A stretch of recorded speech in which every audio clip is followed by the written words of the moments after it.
इसी तरह अल्लाह का फरमाना वाला क़द कर्रमना बनी आदम, हमने मुकर्रम किया है बनी आदम को, एक इज़्ज़त से नवाजा है। इज़्ज़त वाली मखलूक अल्लाह ताला ने पैदा किया है, तकरीम वाली। अच्छा, ये जो आयत है इससे ज़िमनी तौर पर ये मसला भी एक ज़ेर बहस आता है, और आपने सुना भी होगा कि जैसे फ़ुक़हा अहनाफ़ है उनके नज़दीक एक मसला बड़ा ज़िक्र होता है कि वो मादा जिससे इंसान की तख्लीक होती है, मादा मनविया जिसे कहा जाता है, आया वो पाक है या नापाक है। इसी तरह फ़िक़ह शाफ़िया है या फ़िक़ह हम्बलिया है, उनके नज़दीक मादा मनविया वो पाक समझा जाता है। अगर कपड़ों पे लगा है, आपने नमाज़ पढ़ ली तो नमाज हो जाएगी। लेकिन फ़िक़ह हनफ़ी के जो उलमाए किराम है, इसी तरह बहुत से मालिकी उलमाए किराम है, वो ज़िक्र करते हैं कि जो मादा है तख्लीक़ इंसानी की जो असल है, इसे नापाक समझा जाए। अगर कपड़ों पे लगा है तो इसको साफ़ करके नमाज़ पढ़ी जाए। ये मसले में इख्तलाफ क्यों पैदा हुआ वो भी मैं ज़िक्र कर देता हूँ। इस आयत के ज़िमन के अंदर ही मैंने इसलिए कहा कि इस्तिदलाल इस आयत से ही बनता है। अच्छा, दो तीन चीज़ें ध्यान में रखिएगा। नंबर एक तो ये है कि पाकी का मतलब ये नहीं होता कि खा लिया जाए। ये देखिएगा, मेरे हाथ में एक पेन है, ये पाक है, और इसका ये मतलब नहीं पाक है तो मैं खा लूँ। पाकी का ताल्लुक अरबी के अंदर, शरीयत के अंदर इस चीज़ से नहीं होता कि हर पाक चीज़ खाना जायज़ है। पाकी और नापाकी का इतलाक़ किया जाता है कि क्या अगर आप उसके हामिल हैं, आपके कपड़ों पे लगी है, आपके जिस्म पे कोई चीज़ लगी है, आप नमाज़ पढ़ सकते हैं या नहीं, नमाज के हक़ में आप सालेह हैं या नहीं है। ये पेन अगर मेरी जेब में होगा, पेन पाक है, नमाज हो जाएगी। तो जब किसी चीज़ को पाक या नापाक हैसियत में देखा जाता है तो इसका ताल्लुक नमाज होता है, खाने पीने से इसका कोई ताल्लुक नहीं होता।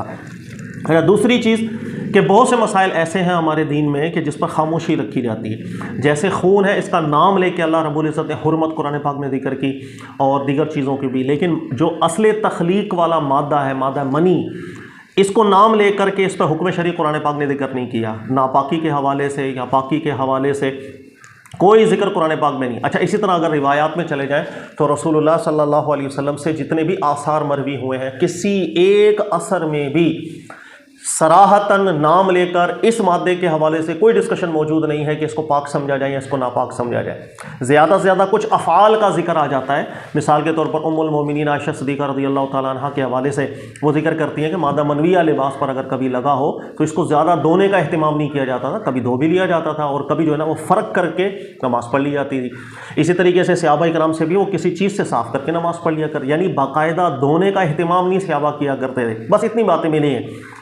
लेकिन इस्तिदलाल की जो असल है, याद रखिएगा, वो फ़िक़ह हनफ़ी हो या फ़िक़ह शाफ़ी, दोनों ने बनाई कुरान पाक से। मैं वो समझा देता हूँ। जब किसी मसले पर कुरान पाक खामोश हो जाए, ज़ाहिर इसमें हिकमत हुआ करती है, और हिकमत दो तरह से होती है। नंबर एक कि वो मौजू उस पर कुरान एक तकाज़ा कर रहा है कि आप तदब्बुर करें, गौर व फ़िक्र करें और किसी नतीजे पर पहुँचे, उसमें इज्तिहाद का दरवाज़ा खुल जाता है।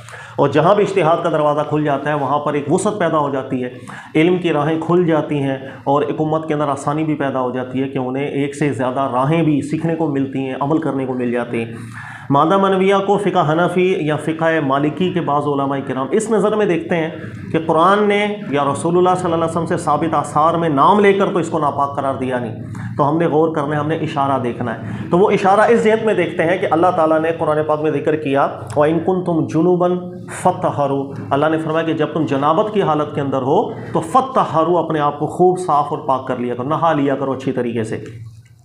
जनाबत कहते हैं कि इंसान जिस वक्त एक जिस्मानी ताल्लुक़ कायम करता है अपनी ज़ौजा के साथ, तो जब जिस वक्त जिस्म से मादा मनविया का शहवत के साथ खुरूज होता है, इसको जनाबत कहा जाता है। तो जनाबत जब तारी होती है तो अल्लाह फरमाते हैं कि खूब अच्छी तरह नहाओ, अपने जिस्म को साफ़ करो और पाक करो। इस आयत से इशारा समझा जाता है फ़िक़ह हनफ़ी के बहुत से बड़े उलमाए किराम का। वो जिक्र करते हैं कि जनाबत जिस सबब से हो रही है, जिस वजह से जनाबत तारी हो रही है, तो जनाबत के बाद जब अपने आप को पाक और साफ़ करना ज़रूरी अल्लाह ने करार दिया, तो उसका जो सबब है शहवत के साथ मादा मनविया का खुरूज, वो ज़्यादा हक़ रखता है, बदरजा औला हक़ रखता है कि हम उसे भी नापाक समझे और उस पर भी गुस्ल का हम हुक्म जारी करें कि अगर वो जिस्म पे या कपड़ों पे लगा हो तो हमें धो लेना चाहिए। ये है वो दलालतुन नस का इस्तिदलाल, जिसे या क़यास कह लें या दलालतुन नस कह लें, और जो निहायत माकूल इस्तिदलाल है कि जिस असल से जनाबत तारी होती है, जब उसके बाद जुनूबी के ऊपर गुस्ल अल्लाह ने लाजिम रखा तो उस सबब के ऊपर भी हुक्म ज़रूर जारी होना चाहिए, इल्लत के ज़रिए या समझ लें दलालतन बिन नस। इसी वजह से फ़ुक़हा अहनाफ़ का रुझान इस जानिब गया कि हम इसको बिल्कुल नापाक समझेंगे। अगर जिस्म पे या कपड़ों पे मादा मनविया लगा हो, हम उसको धोएंगे, अच्छे तरीके धोएं या कुछ भी करें, वो नजासत का असर ज़रूर निकलना चाहिए, फिर हम कहेंगे आप काबिल है नमाज़ पढ़ें। अच्छा, इसके मुकाबले में शाफ़ी उलमा या हम्बली उलमा किराम है, वो कहते हैं कि ये जो इस्तिदलाल है ये हम कमज़ोर इस्तिदलाल उन्होंने ठहराया इस चीज़ को। उसकी वजह यह है, वो कहते हैं कि बाज़ चीज़ों को अल्लाह ने कुरान पाक में बड़ी शान से जिक्र किया है। इस जिहद के अंदर उसको जिक्र नहीं किया कि वो एक नापाक मादा है इस जहद के, बल्कि उसका एक जिक्र किया है और बार बार उस अजीम नेमत की तरफ लोगों को तवज्जो भी दिलाई है, अपनी निशानी की तरफ अल्लाह ताला ने बहुत सी तवज्जो भी दिलाई है। और इतना कसरत के साथ जिक्र करने के बावजूद अल्लाह ताला ने कोई सरी हुक्म जिक्र नहीं किया कि ये नापाक है। इसी तरह अल्लाह के नबी अलैहिस्सलाम जिक्र ना करें कि ये नापाक है। और हर इंसान का इस चीज़ से ताल्लुक़ भी है, हर इंसान के जिस्म से मादा मनविया शहावत के साथ खारिज होती ही होती है।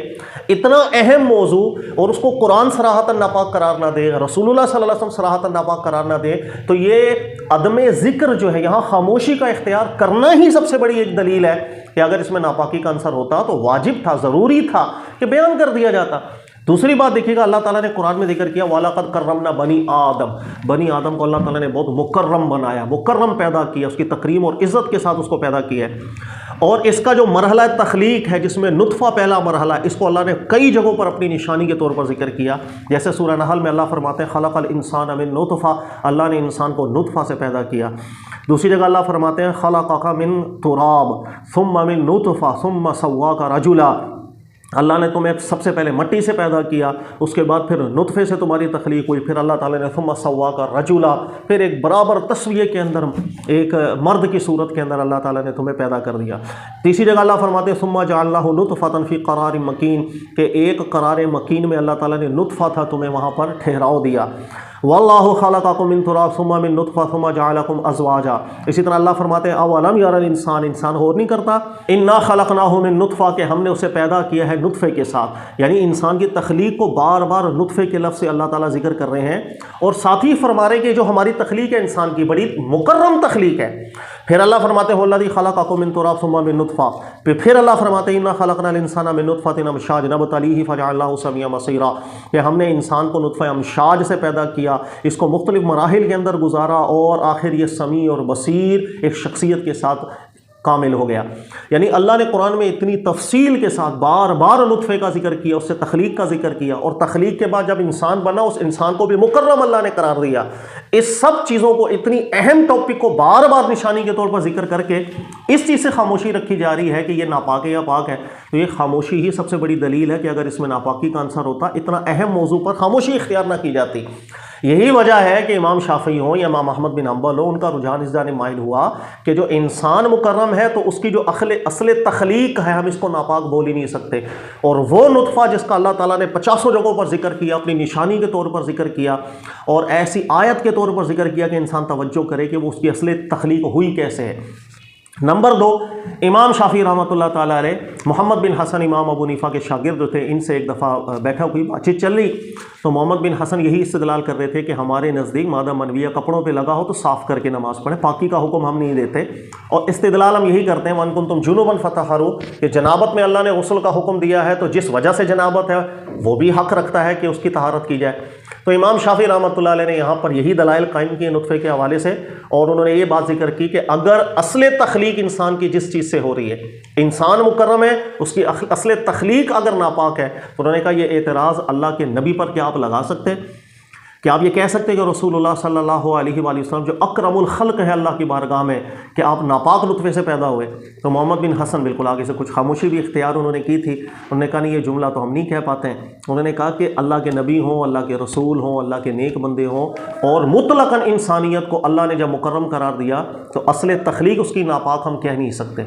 और उस असले तख्लीक को कि जिसका जिक्र कुरान 12 मकामात पर निशानी के तौर पर जिक्र कर रहा हो और फिर खामोश भी हो इसको नापाक कहने के लिए, तो ये खामोशी दलालत करती है कि इसमें नापाकी का आंसर नहीं है। तो ये है वो इस्तिदलाली जिहद के 2 मसले बन जाते हैं। एक तबका उलमा इसको जिक्र करता है कपड़ों पे या जिस्म पे लग जाए तो धोना, इसको पाक करना, यानी का लिबास वगैरह को जिस्म को ज़रूरी है। और एक तबका उलमा का वो जिक्र करता है कि नहीं, ये मुस्तक़ज़र है, जैसे इंसान का थूक होता है या नाक की रतूबतें होती हैं कि इसको दूर कर लिया जाए, बहुत अच्छी बात है, लेकिन वाजिब नहीं है, फ़र्ज़ नहीं है कि हम ये बोलें कि इसकी वजह से नमाज ही नहीं हो रही है। तो ये एक थोड़ी सी तहकीक थी, तो मैंने आपको समझा दी। तो जहाँ पर कुरान पाक खामोश होता है, खामोशी भी मायने रखती है। ज़्यादा मजबूत इस्तिदलाल इसके अंदर देखा जाएगा तो जो इमाम शाफ़ी, इमाम अहमद बिन हम्बल का है, वही मजबूत बात है। उसकी वजह यही है कि रोज़मर्रा की ये ज़रूरत है इंसान की कि उसके जिस्म से मादा मनविया का खुरूज होता ही होता है। इतना अहम मौजू अगर नापाक हो और इसको जिक्र ना किया जाए, ये हो नहीं सकता। तो जिक्र ना करना ही सबसे बड़ी दलालत है कि इसमें कोई मसला था नहीं। वरना जिक्र हो जाता। इसी तरह अल्लाह के नबी सल्लल्लाहु अलैहि वसल्लम से भी सराहतन कुछ मनकूल नहीं है कि इसके पाकी या नापाकी के हवाले से। ज़्यादा से ज़्यादा बाज़ रिवायात जिक्र की जाती हैं, जैसे मुझे याद आ रहा है गालिबन हज़रत अब्दुल्लाह इब्न अब्बास से मरवी है कि 5 चीज़ों से लिबास को धोया जाता है, धोना ज़रूरी है, पेशाब है, उसके अंदर मादा मन, लेकिन वो रिवायत ज़ईफ़ है, सनद में ठीक नहीं है। सिर्फ ये रिवायात ज़रूर हैं जो सहाबा किराम के अमल की आती हैं कि कभी वो धो लिया करते थे, कभी वो जस्ट फ़र्क कर लिया, खुरच लिया करते थे, कभी किसी चीज़ से जस्ट साफ़ कर लिया करते थे। सराहतन हुक्म मौजूद नहीं। तो अदम ज़िक्र, खामोश रहना किसी अहम मौजू की मौजूदगी के बावजूद, ज़रूरत के बावजूद, मुक्तज़ा के बावजूद, तो खामोशी दलालत करती है, को मसला होता बयान किया जाता। ये दलील सबसे ज़्यादा मजबूत लगती है। अल्लाह ताला बेहतर जाने, लेकिन अल्लाह सबको अजर भी दे। कुरान में ही गौर किया, कुरान से ही असल निकाली हर एक ने इस्तेदलाल करने के लिए। अल्लाह ताला सबको अजर अज़ीम से नवाजे। जज़ाकल्लाहु खैरा।